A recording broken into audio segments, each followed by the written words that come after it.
Hello guys, welcome everybody. तो आज की वीडियो में हम अगेन अपना जो क्वेश्चन पेपर जहाँ से हमने छोड़ा था, अब उसके आगे से हम स्टार्ट करने जा रहे हैं। ठीक है, तो चलो अब फटाफट से इसको थोड़ा सा देखते हैं, थोड़ा जल्दी से इसको ख़त्म करते हैं कि क्या क्वेश्चन है और क्या आंसर इसके रहे हैं और ये कितना इम्पॉर्टेंट है अगले एग्ज़ाम के लिए। ठीक, तो ये जो अगला क्वेश्चन है आपके पास 13th, ये है आपका एजुकेशन कमीशन पे चेयरमैन पे। तो ये एक्सट्रीमली इम्पॉर्टेंट है, आप इसको 5 स्टार लगा के रखो अपने नोट्स में, बिकॉज इससे बहुत सारे क्वेश्चंस पूछे जा रहे हैं। ठीक, तो अलग अलग क्वेश्चन का पैटर्न अलग अलग हो सकता है। कभी ये हो सकता है कि अभी ये मैच द लिस्ट में दिया है आपको, कभी हो सकता है कि ये दूसरे फॉर्मेट में आपको दे दे, कभी डायरेक्ट क्वेश्चन पूछ दे, कभी स्टेटमेंट बेस दे दे। बस इसको आना है, कैसे आना है वो एग्जामिनर के ऊपर छोड़ दो आप, बट ये आएगा। ठीक है, तो इसलिए आप इसको थोड़ा सा इसके लिए तैयारी रखो। यहाँ पर दिया है first Indian education commission. Indian word जो यहाँ आप पकड़ो, इंडियन एजुकेशन कमीशन। अच्छा सोचो, पहली बार इंडिया में कोई कुछ कमीशन बनेगा तो उसका इंडियन के नाम पे ही नाम रखा जाएगा ना। उसका नाम आप ऐसे ही रखोगे ना, इंडियन कमीशन, इंडियन का ये, इंडियन सोसाइटी, मतलब इंडियन वर्ड आप लगाओगे ही लगाओगे, क्योंकि शुरू शुरू में कोई चीज़ें बन रही हैं। तो ऐसे याद करने के लिए मैं बता रही हूँ आपको।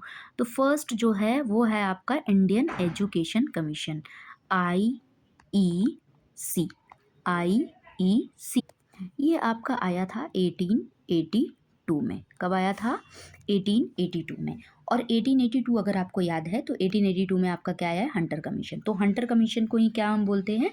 Indian education commission. तो आपका हो गया ए का फोर्थ दिख रहा है आपको, यही आपका आंसर है। ठीक है, पहले ही आपको आंसर मिल गया। बी का फर्स्ट मिल गया, इंडियन यूनिवर्सिटी कमीशन। अच्छा, एजुकेशन नाम से ऊब गए अब, है ना। एजुकेशन नाम तो रख दिया, अब दूसरा नाम ये क्या रखें? तो चलो अब नाम रखते हैं, अभी भी इंडियन गया नहीं है ना, इंडियन लोग लगा ही रहे हैं। देखो, इंडियन अभी भी है, तो इंडियन यूनिवर्सिटी कमीशन। ठीक, क्या आ गया? Indian university commission. ये आया आपका 1902 में। ठीक है, इसको क्या बोलते हैं? रिले कमीशन भी बोलते हैं। इसको क्या बोलते हैं? रिले कमीशन भी बोलते हैं। और कभी कभी इसमें पूछा जाता है कि इसके टाइम पे वाइसराय कौन था, तो वो था आपका 1905, अगर आपको याद होगा। तो ये बहुत एक इम्पॉर्टेंट टाइम पीरियड है जिसमें आप अभी आगे भी जाओगे, अगर एपी के लिए आप प्रिपरेशन करोगे तो 1905 का आपसे पूछा जाता है बंगाल डिवीज़न। राइट, अगर बंगाल डिवीज़न टाइम मिले तो आप अलग से पढ़ना इसके बारे में। 1905 का जो आपका बंगाल डिवीज़न, उसको हंटर ने किया था।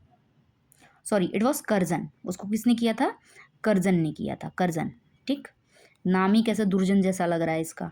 ठीक, तो कर्जन ने क्या किया था? बंगाल डिवीजन किया था 1905 में। तो उस समय का अगर आपसे पूछ लिया जाए कि वायसराय कौन था, तो इट वाज कर्जन। ठीक, कर्जन और रिले। कर्जन से कौन रिलेटेड है? रिले। तो आपका इंडियन यूनिवर्सिटी कमीशन किससे रिलेट करेगा? टी रिले से। ठीक, अब आ गया आपका कलकत्ता यूनिवर्सिटी कमीशन। अब देखो, जब डिवीज़न हो जाएगा, ठीक, बंगाल का अगर डिवीज़न हो गया, मान लो बंगाल का डिवीज़न हो गया, मैं ऐसे करके आपको बता रही हूँ, बंगाल का डिवीज़न हो गया तो कलकत्ता वाले तो सैड हो ही जाएंगे ना। कैलकाटा में सैडनेस फैलेगी कि नहीं फैलेगी? तो सैडनेस से 17 याद आ रहा है। सैडनेस से कौन सी काउंटिंग आपकी सिमिलर होगी? 17। 17 से सैड। ठीक, तो कलकत्ता यूनिवर्सिटी कमीशन कब आया? आपका 1970 में। और ये किसका है? सैडलर इसके चेयरमैन रहे हैं। तो आप 17, सैडलर, कलकत्ता एक साथ जो रहेगा, आप चीज़ों को क्या करोगे? रिकॉल कर पाओगे। राइट, अब काउंसिल ऑफ एजुकेशन एक बच गया, तो इट वॉज JED बैथ्यू। ठीक है, तो इसका चौथा वाला करेक्ट ऑप्शन हो जाएगा। अब देखो, आपके पास एक नया क्वेश्चन है कि which of the following is labelled as second self.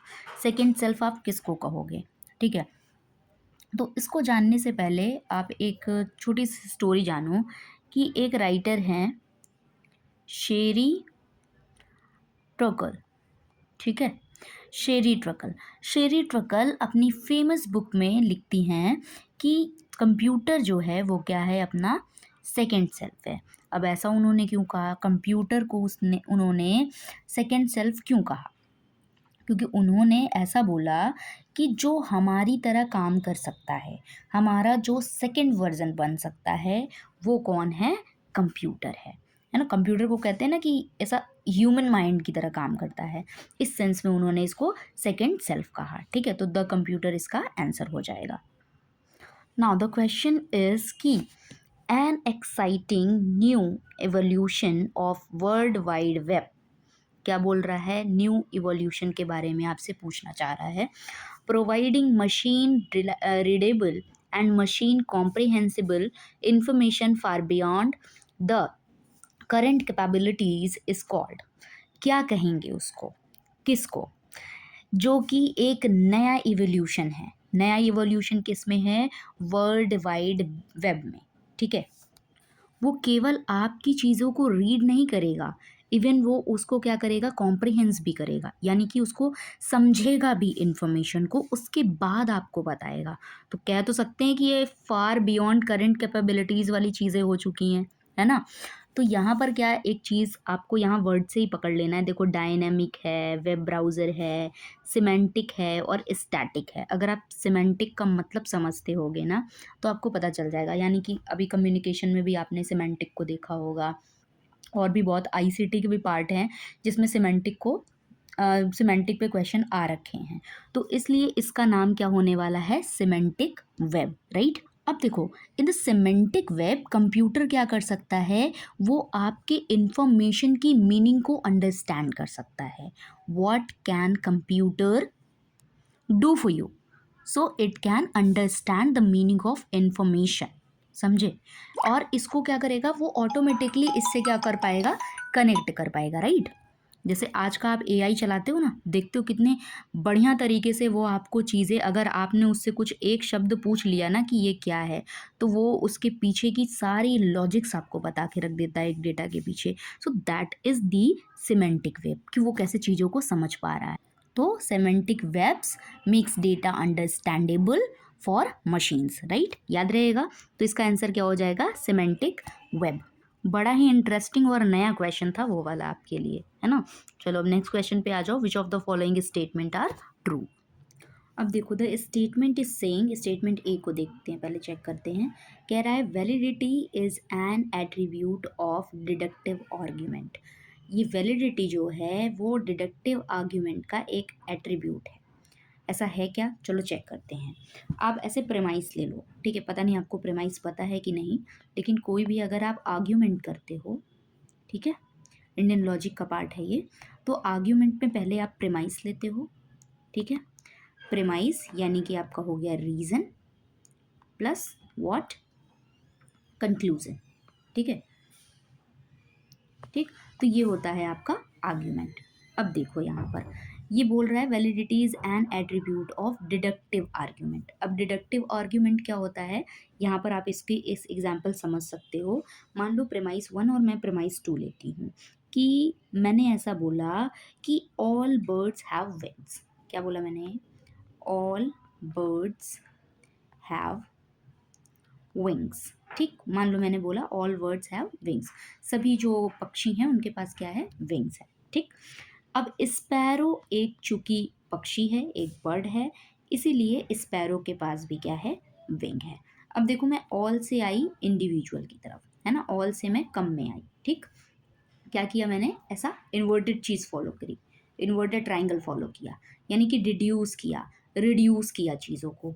तो वैलिडिटी एट्रीब्यूट है डिडक्टिव आर्ग्यूमेंट का, यस। वैलिडिटी यहाँ पर चाहिए थी, क्योंकि वैलिडिटी के लिए आपको क्या चाहिए, केवल एक सिंगल सेंटेंस नहीं चाहिए। आपको मैंने 2-3 प्रेमाइसेस दिए, 1 to 2 प्रेमाइसेस दिए, और फिर आप क्या करें, लॉजिक के बेस पे कंक्लूजन पर पहुँचे।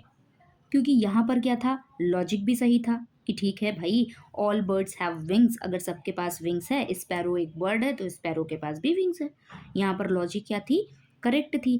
आर्ग्यूमेंट इसलिए क्या हो गया, वैलिड हो गया। तो validity is an attribute of deductive argument, yes. जब आप आर्ग्यूमेंट करते हो, जब इसमें बहुत सारी स्टेप्स होती हैं, बहुत सारे स्टेप्स इन द मीनिंग क्या होती है इसकी, कि प्रेमाइसेस आपके पास 1-2 हैं, तो आपके जो लॉजिक से जो कंक्लूजन निकल के आ रहे हैं वो वैलिड हैं कि नहीं है। तो डिडक्टिव आर्ग्यूमेंट में ऑब्वियसली इसका यूज़ हो रहा है, ठीक। तो ए विल बी दी आंसर। तो ये तो 2 हो सकता है, ये तो 3 हो सकता है। चलो अब सी को चेक कर लेते हैं, ठीक है, सी है कि नहीं। अगर सी हो गया तो हमारा डिसिसिव हो जाएगा, कि आंसर होगा इसमें में से या फिर नहीं होगा। अगर सी नहीं होगा तो मतलब ये तीनों ऑप्शन हट जाएंगे और अपने आप ही आंसर आपका ये निकल आएगा। चलो बी देखते हैं, फिर सी देखेंगे। Validity can be attributed to any single proposition.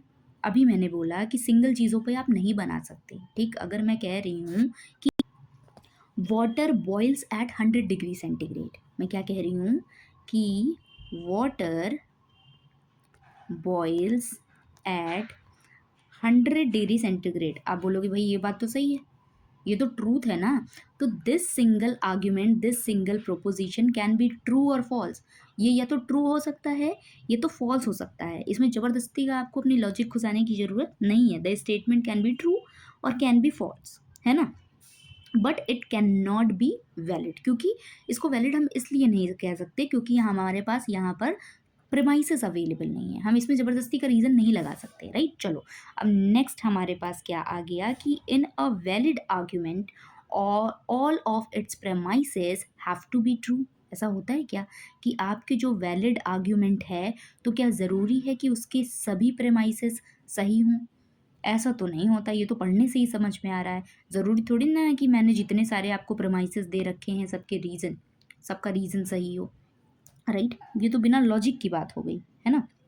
ऐसे मान लो, एग्जाम्पल ले लो आप, एक प्रेमाइस ले लो, प्रेमाइस 1, प्रेमाइस 2, और आप कंक्लूजन इससे फाइंड आउट करना कि ऑल बर्ड्स आर मैमल। मैंने बोला सभी जो बर्ड्स हैं वो क्या हैं, मैमल हैं। Sparrow is a bird, sparrow bird है इसलिए स्पैरो मैमल है। कुछ समझ में आ रहा है इसका मतलब? कुछ क्या बोला मैंने, क्या उल्टा सीधा हो गया ये? क्योंकि वैलिडिटी जो है आपकी, जो वैलिडिटी है वो किस पे डिपेंड कर रही है, आपके लॉजिक पे डिपेंड कर रही है, ये आपके ट्रूथ पे नहीं जबकि लॉजिक पे डिपेंड कर रही है। इसलिए ये वाला जो आपका होगा सेंटेंस वो इनकरेक्ट हो जाएगा। A valid deductive argument can not have all true premises, इसी का उल्टा यहाँ पर बोल रहा है, एंड अ फॉल्स कंक्लूजन। चलो इसको भी एग्जाम्पल से समझो। अब प्रेमाइस 1 करती हूँ, प्रेमाइस 2 करती हूँ और कंक्लूजन निकालती हूँ, ठीक है। चलो प्रेमाइस 1 कह रहा है कि ऑल मैमल्स ब्रीथ ऑक्सीजन, सभी जो मैमल्स हैं वो ऑक्सीजन लेते हैं, ठीक। दूसरा प्रेमाइस आपका कह रहा है कि वेल मैमल है, सभी मैमल ऑक्सीजन लेते हैं, वेल एक मैमल है, इसलिए कंक्लूजन क्या बोल रहा है कि वेल जो है वो ऑक्सीजन ले सकती है, ठीक है। ऑल्दो ये सारे सी क्रीचर पे एप्लीकेबल हो ना हो, पर वेल पर तो एप्लीकेबल हो सकता है, राइट। यहाँ पर आपका क्या हो सकता है, प्रेमाइस जो है अगर ट्रू है, ठीक है, आपका प्रेमाइस ट्रू है, लॉजिक आपका यहाँ पर आपको वैलिड दिखा, है ना, तो कंक्लूजन क्या हो सकता है, कंक्लूजन कैन बी ट्रू, ठीक है। अगर प्रेमाइसेस हमारा ट्रू है, if premises are true and the logic is valid, the conclusion must be true. समझ में आया ये? ठीक है, तो ये डी क्या है, ए और डी आपका क्या बन जाएगा, आंसर बन जाएगा, राइट।